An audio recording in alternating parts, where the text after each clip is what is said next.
Okay guys, magandang umaga. Meron tayo ditong headlight ng Harris 150 na basag. Gagawin natin, papalitan natin ng lens. Sabay na rin natin yung front cowling at saka yung chin. Sa mga gusto palang matuto ng DIY sa pag-repair ng motor, follow nyo lang po ako. Shoutout na rin natin yung ating shop, Kimoto Parts and Accessories and Handset. Okay, start tayo. Bali, ang una natin gawin ay papainitan natin lahat ng gilid ng sa lens at saka sa back ng headlight, yung dugsungan nila. Medyo matagal-tagal na painitan to, gawa ng kailangan talaga natin malusaw ang epoxy sa loob ng headlight. Kailangan natin ng konting tiyaga para malusaw talaga natin ng maigi para mas madali natin buksan. Bale ito mainit na. Tutuklapin na natin yung unahin natin yung mga lock, bali mga 4 o 5 piraso yata yan paikot.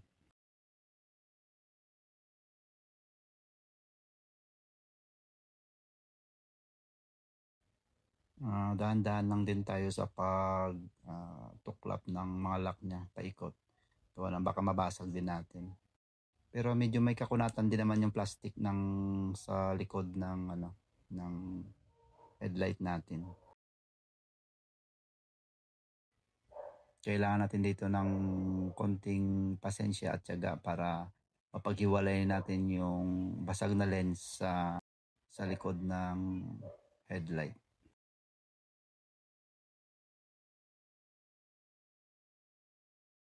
Nung napaangat ko na yung mga lock sa likod, bali iinitin natin uli yung sa headlight na dugsungan para malulusaw natin uli yung epoxy. Gawa ng pag lumamig na, medyo titigas na siya uli.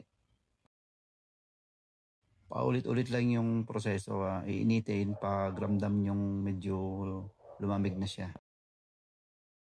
Okay, ito sinusungkit ko na yung pinakadugsungan ng lens at saka ng back na headlight. Kailangan maintain natin yung init. Pag medyo malamig na, syempre hot blower natin ulit. Ang ginagamit pala natin panungkit dyan ay yung flat screw na maliit lang para hindi masyadong mabusalsal yung sungan ng lens at saka ng back ng headlight. Bali dito, nagpaalalay na ako ng pagpapainit ng blower para habang tinutuklap yung lens, mainit o lusaw pa rin yung epoxy.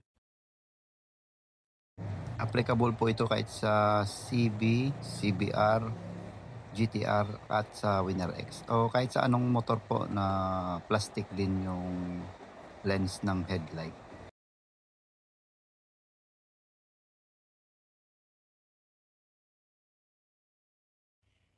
Kapag ramdam nating malambot na, pwede na nating unti-unting sungkitin yung basag na lens para umangat. Medyo makunat lang talaga yan gawa ng madaming epoxy. Pero pag yan ay umangat na, mabilis na yung matanggal. So bale ito, natanggal natin yung lens. Kailangan na talaga ng konting tiyaga at saka pasensya. Sunod, pupunasan natin yung sa loob ng headlight ito yung basahan lang. Kasi pag basa, nasisira yung salamin niya sa loob at namumuti. Sunod guys, ito yung yung bagong lens na ipapalit. Bali, maglalagay ako ng epoxy. Optional lang naman yan kung gusto mong dagdagan ng epoxy o yung epoxy na natira doon sa pinagtanggalan natin ay pwede pa naman natin magamit.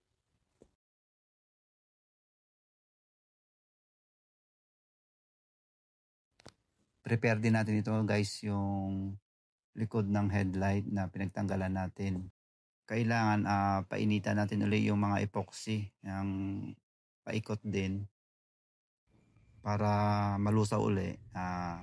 Para makasigurado rin tayo na yung pagkabit natin mamaya ng lens ay makapwesto ng maayos, gawa ng ang epoxy ay mainit at lusaw na lusaw.